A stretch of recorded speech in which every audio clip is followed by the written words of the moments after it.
68,000 people are packed into a stadium in Los Angeles tonight. The noise is unlike anything I've ever heard through a TV screen. And me? I'm sitting here with a bowl of chips, a Google tab open, and genuinely no idea what I'm watching. That team in white and blue? That's the United States men's national soccer team. Their opponent tonight is Paraguay. The event? The FIFA World Cup 2026, and I'm going to figure it all out. Every 4 years, 32 to 48 countries from around the world send their best soccer players to compete in one massive tournament. People in Brazil cry over this. In England, pubs go silent when their team loses. In Germany, strangers hug each other in the streets. It's the single most watched sporting event on planet Earth. More people watch the World Cup final than the Super Bowl. And this year, for the first time since 1994, it's happening right here on American soil. 32 years ago, the last time this country hosted the World Cup, Nirvana was still on the radio and Forrest Gump was in theaters. I figured, if not now, when? So here I am, completely new to this. And the USA's very first game is tonight. Okay, before we get to the game itself, let me explain how this whole thing works. Because I had to look this up 20 minutes ago, and maybe you did too. The World Cup has 48 teams this year. That's the biggest it's ever been. Those 48 teams are split into 12 groups of 4 teams each. Every team plays the 3 other teams in their group. Win a game, you get 3 points. Draw, 1 point each. Lose, 0. The top 2 teams from each group plus the 8 best third place teams move on to the knockout rounds. From there, it's simple, win or go home, all the way to the final, which will be held on July 19th at MetLife Stadium in New Jersey. The biggest soccer game on earth, in New York's backyard. Now, which group is America in? Group D, USA, Paraguay, Australia and Turkey.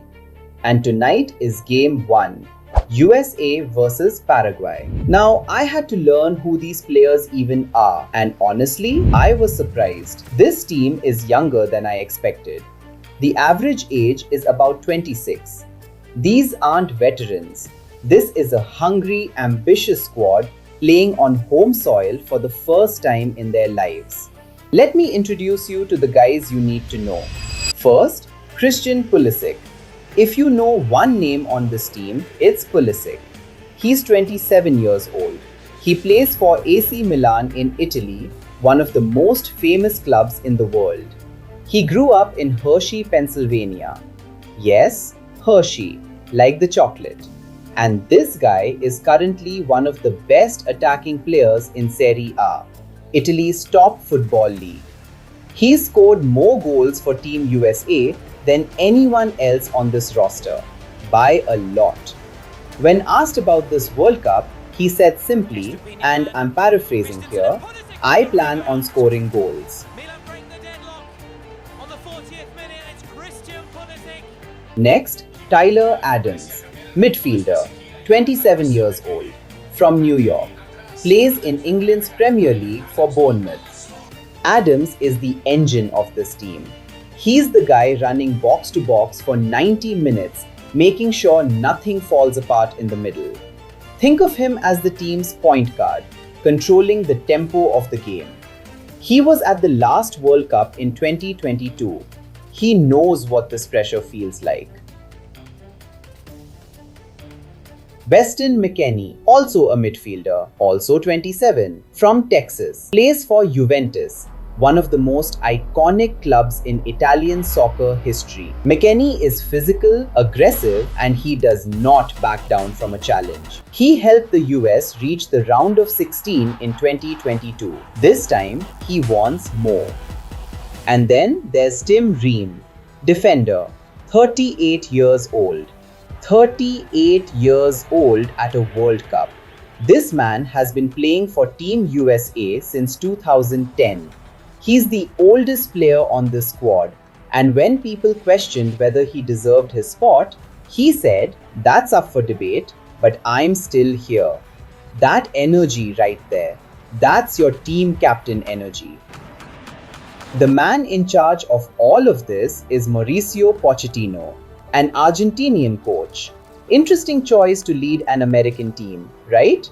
He's managed Tottenham Hotspur, Chelsea, PSG, some of the biggest clubs in the world. He was brought in specifically to bring tactical discipline and European experience for this young squad. Tonight is his biggest test. Now, before I watched this game, I genuinely knew nothing about Paraguay. Paraguay is a small, landlocked country in South America, population of about 7 million people. They haven't been at a World Cup since 2010, 16 years ago. But here's what surprised me when I dug into their recent form. In the South American qualifying, Paraguay beat Brazil. They beat Argentina, the reigning world champions. They beat Uruguay. That's not an accident. That's a team that is dangerous and organized. Their strategy tonight is almost certainly going to be this: defend deep, make it hard, wait for one mistake from the USA, then punish it. They did this their entire qualifying campaign. They gave up only 10 goals across 18 qualifying games. That's one of the best defensive records in South America. So the question isn't whether America can score. It's whether America can break through a wall for 90 minutes without losing its head. Here's something that hit me when I was researching this game. The last time the USA hosted the World Cup was 1994. The US team got to the round of 16 that year. It was considered a massive moment for soccer in America. The whole country briefly fell in love with the game. For 32 years, soccer in America has always been the sport that's almost there, always close to breaking through to the mainstream. The MLS launched, grew, got big stars like Beckham and then Messi. But the World Cup, the real test of a nation's soccer soul, America hasn't had that stage on home soil since before most of these players were born. Tonight, that changes. 68,000 people in Los Angeles, a generation of young American players who grew up watching Messi and Ronaldo and now want to prove they belong on the same field. This isn't just a soccer game, this is a cultural moment. Soccer is almost like chess at full speed. Teams are constantly positioning, probing, testing.